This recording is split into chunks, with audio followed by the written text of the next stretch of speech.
आज के क्लास में हम लोग बायोलॉजी का 13वां चैप्टर स्टार्ट करेंगे, जीव और समष्टियाँ। तो जितना भी जीव जब भी जीव का बात किया जाता है, इसमें पेड़ पौधा भी आता है, जंतु भी आता है। और समष्टियाँ मतलब इसके आबादी का बात किया जा रहा है, इसके आबादी किस प्रकार से रहता है और कैसे पारिस्थितिक तंत्र में एक दूसरे पर डिपेंड होता है, उसके बारे में इस चैप्टर में हम लोग अध्ययन करने वाले हैं। जीव और उनके बाहरी वातावरण के पारस्परिक संबंधों का अध्ययन के विषय को हम लोग जब हम लोग किसी भी जीव का और उसके बाहर का जो वातावरण होता है, वातावरण हम लोग कभी भी वातावरण का बात करते हैं तो वहाँ का टेम्परेचर और वहाँ पे किस प्रकार का वहाँ पे वातावरण है, मतलब बोल सकते हैं पर्यावरण किस प्रकार का है, पेड़ पौधा ज़्यादा है कि नहीं है, इसके बारे में हम लोग बात करते हैं। जब भी कोई भी जीव होता है तो अपने वातावरण के साथ जो पारस्परिक संबंध बना के रखता है, जैसे कि उसके साथ उसका वातावरण के साथ संबंध रहता है, तो उस विषय को हम लोग क्या नाम देते हैं, इकोलॉजी के नाम से जानते हैं। उसको हम लोग इकोलॉजी के नाम से जानते हैं, हिंदी में पारिस्थितिक के नाम से जानते हैं। यह दो ग्रीक शब्दों से मिलकर बना हुआ है, जो कि पहला यहाँ पे देख सकते हैं कि लोगोज है, जिसको स्टडीज से मिलकर बना हुआ है, और एच रेटर नामक एवं जंतु वैज्ञानिक ने 1968 में इकोलॉजी शब्द का प्रयोग किया था। सबसे पहले कौन सा साइंटिस्ट द्वारा, कौन सा वैज्ञानिक के द्वारा किया गया था, इस नाम का प्रयोग एच रेटर के द्वारा किया गया था। और कब किया गया था? 1868 ईस्वी में किया गया था। इसको इंग्लिश शब्द में याद रखना इकोलॉजी, इसलिए बायोलॉजिकल टर्म है तो सब इंग्लिश में भी नाम याद रखना जरूरी है। उसको हम लोग इकोलॉजी कहते हैं। इकोलॉजी का मतलब अभी हम लोग समझ चुके हैं कि जितना भी जीव होते हैं, तो जीव जब अपने वातावरण के साथ जो संबंध रखता है, पारस्परिक संबंध रखता है, उसी को हम लोग क्या कहते हैं, इकोलॉजी के नाम से जानते हैं। इसके बाद अर्नेस्ट हैकेल ने 1870 में पारिस्थितिक की परिभाषा दी। उनके अनुसार बताया गया कि पारिस्थितिक क्या है। उनके अनुसार बताया गया कि वातावरण के कार्बनिक संबंधों का अध्ययन पारिस्थितिक कहलाता है। तो उनके द्वारा बताया गया कि हम लोग वातावरण में जितना भी कार्बनिक अध्ययन करते हैं, और जब भी कार्बनिक अध्ययन का मतलब होता है किसी भी जीव से रिलेटेड, इसलिए कि निर्जीव चीज़ों से जो प्राप्त चीज़ होते हैं उसको हम लोग अकार्बनिक कहते हैं। जीव चीज़ों से जितना चीज़ें प्राप्त होता है हम लोग को, उसको हम लोग कार्बनिक कहते हैं। तो कार्बनिक चीज़ों का अध्ययन को ही क्या बताया गया था, इकोलॉजी के नाम से जाना गया था। और कि ये किसके द्वारा बताया गया, तो अर्नेस्ट हैकेल के द्वारा बताया गया। फिर बाद में जाके ओडम ने के अनुसार परिस्थिति का डिफिनीशन दिया गया, इकोलॉजी का डिफिनीशन दिया गया कि वह शब्द है जिसके अंतर्गत पारिस्थितिक तंत्र की संरचना एवं प्रकारों का अध्ययन किया जाता है। इनके द्वारा बहुत सिंपल डिफिनीशन दिया गया कि ये क्या है, ये जिसके अंतर्गत इकोलॉजी सिस्टम ऐसा सिस्टम है जिसके अंतर्गत हम लोग किसी चीज़ का स्ट्रक्चर का अध्ययन करते हैं और उसका क्या क्या कार्य होता है, फंक्शन होता है, उसका अध्ययन हम लोग करते हैं। इसके अतिरिक्त समय समय पर अनेक परिभाषाएं दिया गया था। इकोलॉजी का अगर परिभाषा का बात करेंगे तो अलग अलग साइंटिस्ट द्वारा अलग अलग परिभाषा दिया गया समय के साथ। पारिस्थितिक के सबसे सरल परिभाषा इस प्रकार दी जा सकती है कि पारिस्थितिक वह विज्ञान है जिसके अंतर्गत जीवों का अध्ययन उसके वातावरण से संबंध में किया जाता है। ये डिफिनीशन सबसे परफेक्ट है। तो सभी को सबसे पहले एक छोटा सा हेडिंग डालना है, पारिस्थितिकी, जिसको इंग्लिश में हम लोग क्या कहते हैं, इकोलॉजी के नाम से जानते हैं। ये सभी को हेडिंग डाल के एक छोटा सा डिफिनीशन यहाँ से लेके यहाँ तक लिख लेना है। पारिस्थितिकी वह विज्ञान है जिसके अंतर्गत क्या किया जाता है, जो जीवों का अध्ययन उनके वातावरण के संबंध में किया जाता है। उनके वातावरण को संबंध में जब जीवों का अध्ययन किया जाता है तो उसी को हम लोग क्या कहते हैं, इकोलॉजी के नाम से जानते हैं। इसको सभी को लिख लेना है। प्राकृतिक में जीवों का संतुलन और उनमें आपसी संबंध के एक कड़ी के रूप में बना रहता है। जब भी हम लोग प्रकृति का बात करते हैं तो जो कोई भी जीव होता है तो प्रकृति के साथ उसका संबंध आपसी संबंध बना हुआ रहता है। वो एक कड़ी से जुड़ा हुआ रहता है। जैसे सूर्य से प्रकाश से प्राप्त ऊर्जा को हरे पौधे ग्रहण करते हैं। तो देखो प्राकृतिक में ऑब्वियस है कि सूर्य भी आता है। तो सूर्य क्या है, निर्जीव चीज़ है, हम लोग बोल सकते हैं। इस निर्जीव चीज़ों से ऊर्जा प्राप्त हो रहा है पेड़ पौधा का, और वही पेड़ पौधा ऊर्जा प्राप्त करके अलग अलग जीवों को आहार के रूप में दे रहा है। पौधों का ग्रहण करके हवा, जल और भूमि का अवयवों का जीव द्रव का निर्माण कर रहे हैं। ठीक है, तो अब से प्रकाश के लाइट का यूज करके क्या किया जा रहा है, हवा और जल के भूमि के अवयवों का यूज करके जीव द्रव का मतलब कोई जीवित रहने के लिए अब से जीव द्रव का निर्माण किया जाए। कोशिका के अंदर में जो जीव द्रव होता है उसका निर्माण किया जा रहा है। हम लोग इसमें सब चीज़ें यूज करते हैं। जल का भी प्रयोग करते हैं, हवा का भी प्रयोग करते हैं। हवा में कार्बन डाइऑक्साइड होता है उसका प्रयोग किया जाता है। प्रकाश संश्लेषण का जो क्रिया होता है, जल का प्रयोग होता है और सूर्य के रोशनी का जरूरत होता है जो ऊर्जा के रूप में हम लोग को प्राप्त होता है। इसे छोटे कीड़े मकोड़े भक्षण करके मांस में परिणत कर देते हैं। अब यही चीज़ें लिया हुआ है जो जीव द्रव्य का निर्माण तो छोटे कीड़े मकोड़े जो होते हैं उसका भक्षण करते हैं, खाते हैं और उसको मांस में कन्वर्ट करते हैं, जिसे भोजन के रूप में छोटे मांस भक्षी और मांसाहारी जानवर ग्रहण करते हैं। अब देखो एक दूसरे पर सब चीज़ डिपेंडेंट है। सबसे पहले जो ऊर्जा मिल रहा है हम लोग किससे मिल रहा है, सूर्य के प्रकाश से मिल रहा है। और ये ऊर्जा कौन ले रहा है, पेड़ पौधा ले रहा है। फिर पेड़ पौधा को खाकर दूसरे लोग मांस का निर्माण कर रहे हैं और उसी मांस को खाकर दूसरे जानवर क्या जीवित रह रहे हैं। इनका मांस बड़े जानवर खाते हैं और इस प्रकार यह क्रम चलते रहता है। इसे ही हम आहार श्रृंखला के भी नाम से हम लोग जानते हैं। ये एक प्रकार का आहार श्रृंखला होता है जो एक दूसरे क्या होता है, खाने के लिए डिपेंडेंट होते हैं। यह सच है कि एक पूर्ण पौधा न तो पचता है और न ही वह पूर्ण रूप से मांस में परिवर्तित होता है। अब देखो एक पूरी तरह से पूरा पौधा न कोई पचा सकता है और नहीं वो पूरा वो मांस में कभी भी बदल सकता है। अर्थात प्रत्येक रूप में भोज्य पदार्थ से ऊर्जा का ही उपयोग किया जाता है। तो जो भोज्य पदार्थ खाया जाता है तो उससे हम लोग क्या करते हैं, सिर्फ ऊर्जा का उपयोग करते हैं। उसका ऊर्जा हम लोग को शरीर में मिलता है, उससे उसी का हम लोग उपयोग करके अलग अलग कार्य को करते हैं। कई जानवर एक साथ विभिन्न प्रकार के भोजन खाते हैं। अगर अलग अलग जानवर का बात करेंगे तो अलग अलग प्रकार के भोजन खाते हैं। जैसे हम ही लोग हैं तो हम लोग विभिन्न प्रकार के भोजन खाते हैं, जिससे भोजन कड़ी जटिल हो जाती है तथा वे एक दूसरे को अतिव्यापित कर देते हैं। देखो एक दूसरे पर ओवरलैप होने लगते हैं। कहने का मतलब एक है कि एक जानवर है जो अलग अलग प्रकार के भोजन खाते हैं, तो उसका आहार श्रृंखला जो बनेगा एक आहार जाल का निर्माण कर लेता है। वो क्या कर लेता है, एक आहार जाल का निर्माण कर लेता है। जब एक ही जंतु कोई अलग अलग जंतुओं को खाता है तो उसे आहार जाल बन जाता है। प्राकृतिक में कार्बन, हाइड्रोजन, ऑक्सीजन और नाइट्रोजन आदि के चक्र लगातार क्रियाशील रहते हैं जो वायुमंडल के क्रम में संतुलित रखते हैं। अब देखो ये हमेशा बनते रहता है, इसका यूज होते रहता है और फिर ये हमेशा एक चक्र की तरह काम करता है। कभी भी ये खत्म होने वाला चीज़ नहीं होता है। कार्बन का हो गया, हाइड्रोजन का हो गया, ऑक्सीजन का हो गया, नाइट्रोजन का हो गया, ये सब चक्र के द्वारा काम करता है। जिसमें हम लोग नाइट्रोजन चक्र भी पढ़ते हैं, ऑक्सीजन चक्र भी पढ़ते हैं, हाइड्रोजन चक्र भी हम लोग पढ़ते हैं। इस प्रकार जीवों के बीच आपसी संबंध बना रहता है, परंतु इस पर आसपास के वातावरण का बहुत प्रभाव पड़ता है। वातावरण में पाए जाने वाले घटक या तो जीवीय हो सकते हैं या अजीवीय हो सकते हैं। देखो वातावरण में दो प्रकार की चीज़ें हम लोग को देखने को मिलता है। कोई चीज़ अगर जीवित देखने को मिलता है, अजीवी। यहाँ पर जीवीय का मतलब होता है कि जिसमें जान होता है, उसको हम लोग जीवीय पदार्थ कहेंगे। और दो घटक ऐसा होगा जो अजीवी होगा, अजीवीय होगा। जो जीवीय पदार्थ हम लोग बायोटिक बोलते हैं, इसको हम लोग एबायोटिक बोलते हैं। वातावरण में दोनों चीज़ मौजूद होता है। जैसे एग्जाम्पल के रूप में बात करेंगे तो जैसे पेड़ पौधा सूक्ष्म जीव हो गए, ये सब क्या है, जीवी है। सब क्या है, जीवी है, बायोटिक है। और अगर हम लोग बात करेंगे अजीवी, तो अजीवी में भौतिक कुछ पदार्थ आ जाता है, जैसे कि जल हो गया, सूर्य हो गया, ठीक। ये सब क्या होता है, अजीवी होता है। तो ये दोनों एक दूसरे पर डिपेंड होते हैं। जब दोनों एक दूसरे पर डिपेंड होते हैं तो उसको हम लोग क्या सम्मिलित रूप से उसको हम लोग क्या नाम देते हैं, पारिस्थितिक तंत्र कहते हैं। उसको हम लोग क्या कहते हैं, तो पारिस्थितिक तंत्र कहते हैं।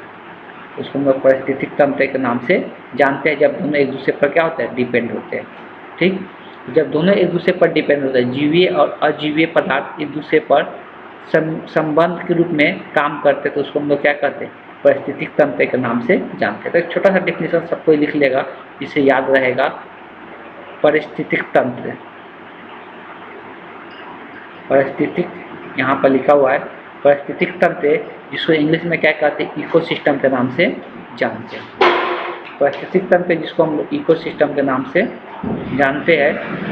तो यहाँ पर पारिस्थितिक तंत्र का डिफिनीशन हम लोग छोटा सा लिखेंगे कि जब जीवीय, ऐसे लिखना है, जीवीय तथा अजीवीय के बीच में संबंध ही जीवीय अजीवीय संबंध ही, जीवीय और अजीवीय के बीच संबंध को ही, जीवीय और अजीवीय के बीच के संबंध को ही पारिस्थितिक तंत्र कहते हैं। संबंध को ही पारिस्थितिक तंत्र कहते हैं। अब पारिस्थितिक तंत्र के अंदर हम लोग क्या क्या चीज़ें के बारे में पढ़ते हैं, उसको हम लोग जानने की कोशिश करेंगे। सबसे पहले तो ये याद होना चाहिए कि जीवीय और अजीवीय क्या होता है।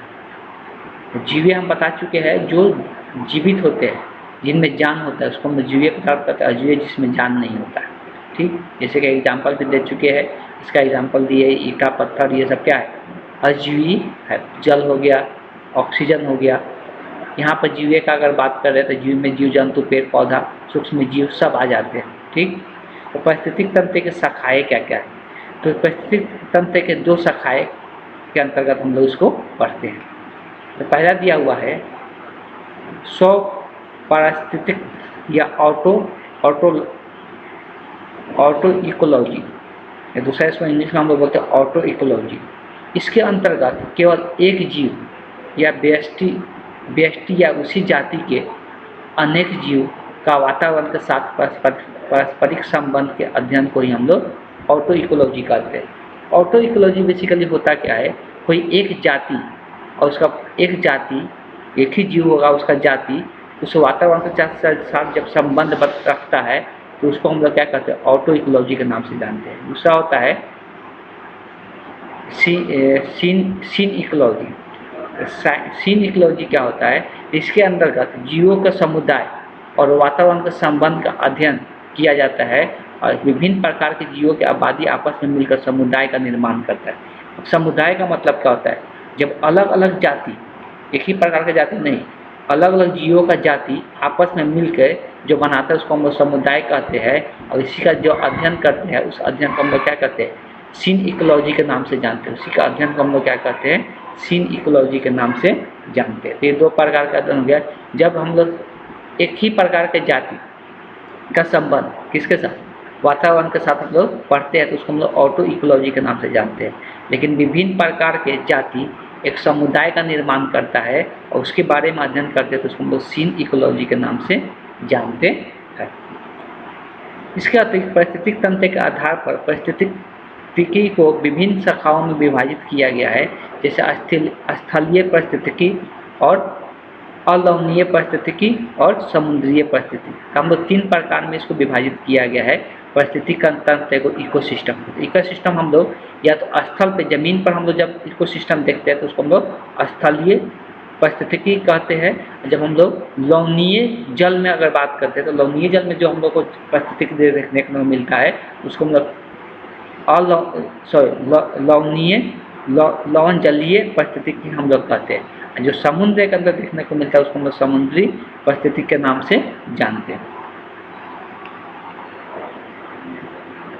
अगर यह पारिस्थितिकी के कारण, इसको इकोलॉजिकल फैक्टर क्या क्या होता है उसके बारे में हम लोग चर्चा करने वाले हैं कि पारिस्थितिकी के कारक क्या क्या होते हैं। कारण नहीं, कारक है, तो कारक मतलब होता है फैक्टर, उसका क्या क्या फैक्टर होता है उसके बारे में जानने वाले। तो इसमें क्या क्या चीज़ें आता है, परिस्थिति का अगर बात करते हैं इसमें क्या क्या चीज़ें आता है उसके बारे में जानते हैं। तो जीवों के चारों ओर विभिन्न प्रकार के कारक होते हैं। तो जीवों के, जो कोई भी जीव होता है तो उसके चारों ओर बहुत सारी चीज़ें होते हैं जो वातावरण से संबंध बनाते हैं। जैसे कि जलवायु संबंधित क्या क्या चीज़ें हो सकता है। जलवायु का अगर बात करते हैं कहीं का भी, तो वहाँ पे जलवायु में क्या क्या चीज़ें आता है, तो प्रकाश कैसा है, वहाँ का ताप कैसा है, वर्षा कैसा होता है, वहाँ का गैस कैसा है, ये जलवायु संबंधित हम लोग कारक बोल सकते हैं पारिस्थितिक तंत्र का। तो पारिस्थितिक तंत्र का जलवायु संबंधित कारक क्या क्या हो सकता है, तो प्रकाश होता है, ताप होता है, वर्षा होता है, गैस होता है। अगर मृद्रीय हम लोग बात करेंगे, मृद्रीय मतलब वहाँ पर मृदा जल मिट्टी का बात करते हैं। मिट्टी संबंधित पारिस्थितिक कारक क्या क्या हो सकते हैं? मृदा का आर्द्रता, वहाँ पे उसका नम्यता कैसा है, उसको आर्द्रता हम लोग कहते हैं। उनका ताप कैसा है वहाँ का मिट्टी का, रासायनिक गुण कैसा है मिट्टी का, ये सब पारिस्थितिक कारक के रूप में आते हैं। उनमें पाए जाने वाले वायु, उस मिट्टी के अंदर जो वायु पाया जाता है वो कितना मात्रा में होता है, जीव जंतु आदि, ये सब के सब क्या है, तो ये सब के सब मृदीय पारिस्थितिक तंत्र हैं। अब भू आकृतीय परिस्थिति तंत्र का बात करेंगे। भू आकृतीय परिस्थिति तंत्र में क्या होता है, जैसे ऊंचाई, ढलाई की दशा और तीव्रता आगे कैसा है। जैसे पहाड़ी इलाका में ज़्यादा ऊंचाई होता है, ढलाव होता है, तो वहाँ का वो परिस्थिति तंत्र बताया जाता है, वो भू आकृतीय में आता है। कहीं पर भू आकृति का होता है, समतल होता है, तो वहाँ पर रहन सहन कुछ अलग प्रकार के जीव जंतु देखने को मिलता है। पहाड़ी इलाका में अलग प्रकार का देखने को मिलता है, तो वो सब किस में आता है, भू आकृति में आता है। इन कारकों के प्रभाव से जीवों के आबादी पर या प्रत्यक्ष रूप से या अप्रत्यक्ष, मतलब डायरेक्ट या इनडायरेक्ट रूप से पड़ता है, उसका आबादी उसके पारिस्थितिक कारक के हिसाब से डिसाइड होता है कि उसका आबादी वहाँ पे कितना होगा। ठीक, उसके हिसाब से उसका आबादी वहाँ पे ज़्यादा होता है। देखा जाता है समतल जगहों पे लोग का आबादी ज़्यादा होता है। समतल जगहों पर अगर इंसान का बात किया जाए तो वहाँ पे आबादी क्या होता है, ज़्यादा होता है। इसलिए समतल जगहों पे इंसान को रहने में आसानी होता है। तो या इसी प्रकार से अलग अलग जीवों को अलग अलग जगहों पे रहने में किस प्रकार के जो आसानी होता है, उस हिसाब से उसका जनसंख्या भी डिफाइन होता है कि उसका आबादी वहाँ पे कितना होगा। इन कारकों के अतिरिक्त जीव के साथ साथ रहते हैं, वे एक दूसरे की जैविक क्रियाओं को प्रभावित करते हैं। एक दूसरे को क्या करते हैं, जैविक क्रिया भी वहाँ पे अलग अलग देखने को मिलता है। सम्मिलित रूप से इसे जैविक कारक कहा जाता है। सम्मिलित रूप से अगर इसको बात करेंगे तो ये जैविक कारक है, बायोटिक फैक्टर होता है, उसके कारण हम लोग देखने को मिलता है किसी जीव का आबादी वहाँ पे कितना होगा। इस प्रकार पारिस्थितिक कारकों के निम्नलिखित 4 भागों में बांटा गया और यहाँ पर अलग अलग भाग करके भी लिख दिया गया। पारिस्थितिक कारक 4 भागों में बांटा गया है। जलवायु संबंधित कारक, मृदीय कारक, और हम लोग क्या पढ़े थे, भू आकृतीय कारक, तीसरा है, चौथा है जैविक कारक। तो पारिस्थितिक कारक जो होता है वो 4 प्रकार का होता है, सभी को लिख लेना है। पारिस्थितिक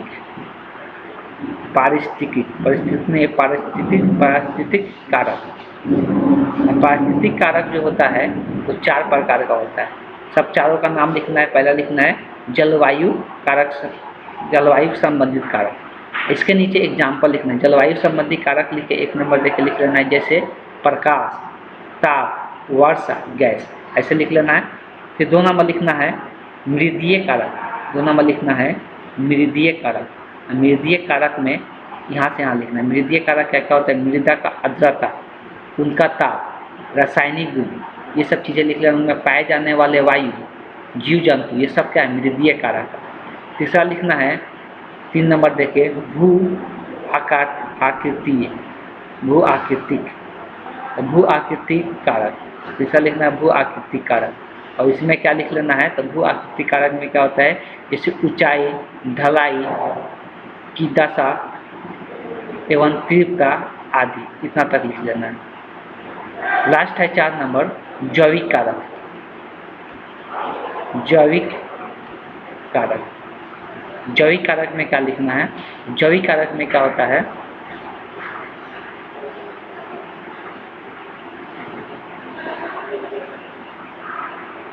जब वे एक दूसरे को जैविक क्रियाओं द्वारा प्रभावित करते हैं सम्मिलित रूप से, तो उसको जैविक कारक कहा जाता है। बस इतना लिख लेना है, उसको जैविक कारक कहा जाता है। ये चारों को छोटा छोटा सा चीज़ें लिखवा बता दिया गया है कि सब ध्यान में रहे। इससे कभी भी क्वेश्चन आता है तो पारिस्थितिक तंत्र के बारे में लिखने के लिए आ जाता है, जो कि लॉग क्वेश्चन देखने को मिल जाता है। ये सब पॉइंट उसमें ऐड कर सकते हैं।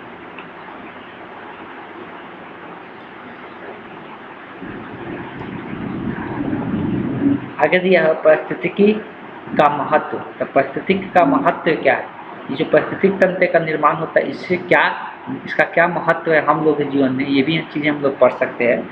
बताया गया है मानव एवं समाज पर जिस रफ्तार से विकास कर रहा है, मानव और समाज बहुत ज़्यादा रफ्तार से विकास कर रहा है, हमको पता है। तो मानव और समाज दोनों के दोनों ज़्यादा रफ्तार से विकास कर रहे हैं। उसी गति से वातावरण का असंतुलन भी बढ़ते जा रहा है। वातावरण में उससे का कारण क्या आ रहा है, असंतुलन आ रहा है। मानव का तो विकास हो रहा है, लेकिन वातावरण में असंतुलन देखने को मिल रहा है। मानव जीवन की अनेक जटिल समस्याओं का समाधान पारिस्थितिकी के ज्ञान से संभव हो सकता है। मानव जीवन से इसकी समस्या भी उत्पन्न हो रहा है, उसका समाधान हम लोग तभी कर पाएंगे जब हम लोग को सही तरीका से पारिस्थितिक तंत्र का हम लोग को जानकारी हो। मनुष्य की गतिविधियों का वातावरण पर पड़ने वाले दुष्प्रभावों का अध्ययन इसी विषय के अंतर्गत होता है। तो मनुष्य की जो भी गतिविधि होता है तो उसका जो दुष्प्रभाव देखने को मिलता है, यही सब कारणों से होता है। इसलिए मनुष्य बहुत सारे ऐसा वातावरण में कार्य करते हैं जो हम लोग को पारिस्थितिक तंत्र इकोलॉजिकल सिस्टम को खराब करता है। इसलिए कोई भी पर्यावरण को खराब करने से पहले, कोई भी ऐसा कार्य करने से पहले हम लोग इकोसिस्टम के बारे में, इकोलॉजी के बारे में जान लेना चाहिए अच्छे तरीक़ा से, जिससे हम लोग उसको सुरक्षा दे सकें। पर्यावरण के विभिन्न पहलू हैं, जैसे पहलू क्या क्या है पर्यावरण का? प्राकृतिक संसाधन का अतिदोहन, जो हम लोग प्राकृतिक द्वारा संसाधन मिलता है उसका हम लोग अतिदोहन करते हैं। अतिदोहन का करने का प्राकृतिक द्वारा क्या क्या संसाधन मिलता है? जैसे पेट्रोल मिलता है, बहुत सारे खनिज पदार्थ मिलता है जो प्राकृतिक से मिलता है, जिसका इस्तेमाल हम लोग बहुत ज़्यादा मात्रा में करते हैं, जिसका जितना आवश्यकता नहीं होता है। तो ये हम लोगों को क्या करता है? पारिस्थितिक तंत्र को असंतुलित करता है। विभिन्न प्रकार के प्रदूषक के प्रभाव के आदि के बारे में जानकारी के लिए पारिस्थितिकी का ज्ञान बहुत ही उपयोगी होता है। इसके अंतर्गत विभिन्न विषय जैसे कि भूगोल, जीव रसायन, मृदा विज्ञान, सूक्ष्म जैविक, सांख्यिकी आदि सब के बारे में जानकारी हम लोग को होना चाहिए, तभी जाके हम लोग पर जो पारिस्थितिक तंत्र है हम लोग उसको संतुलन बना के रख सकते हैं। मानव के जीवन स्तर में सुधार के लिए पारिस्थितिक का सिद्धांत को हमेशा ध्यान में रखने की आवश्यकता होती है। हम लोग क्या सोचते हैं कि हम लोग जो विकास कर रहे हैं उससे हम लोग का क्या होगा? हम लोग का मानव जीवन में सुधार आएगा, लेकिन ऐसा नहीं है। ये आने वाले जनरेशन के लिए हम लोग उसको क्या करते हैं? खराब कर रहे हैं। आने वाले जनरेशन के लिए हम लोग उसको क्या कर रहे हैं? खराब कर रहे हैं। इसलिए ये सब आने वाले जनरेशन के बारे में भी हम लोग सोच के काम करना पड़ेगा, नहीं तो आने वाला जनरेशन कहेगा कि हम लोग सारा चीज़ बर्बाद करके चले गए। अन्यथा मानव कल्याण के लिए किए गए कार्यों का अंततः हमें ही नुकसान हो जाता है। ऐसा भी देखने को मिलता है, हम अपने विकास के लिए तो वो काम किए, लेकिन हमको बाद में उसी का हम लोग को नुकसान करना पड़ता है।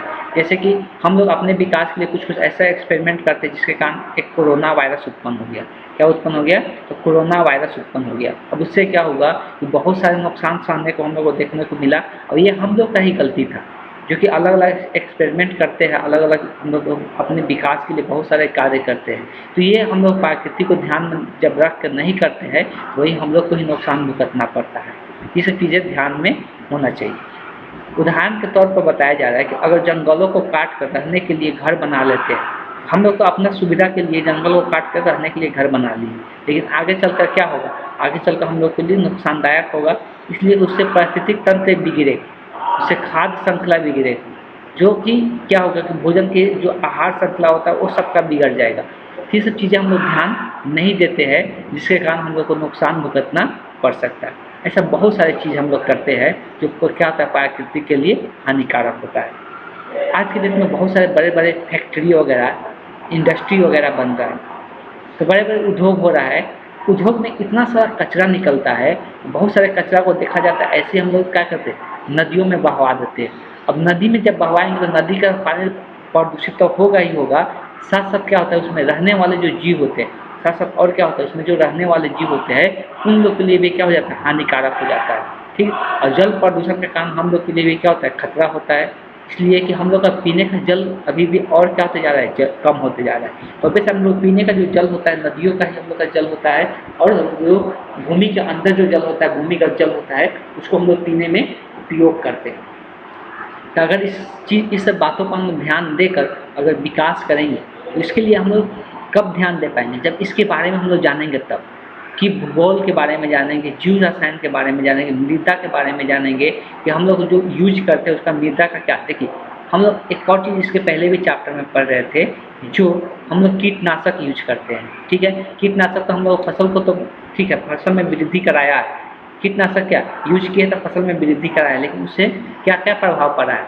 तो जो कीटनाशक होता है उसमें ऐसा पदार्थ होता है जो उसका विघटन नहीं होता है। अब विघटन नहीं होने के कारण वो मिट्टी में मिल जाता है, साथ साथ पानी को भी प्रदूषित कर देता है।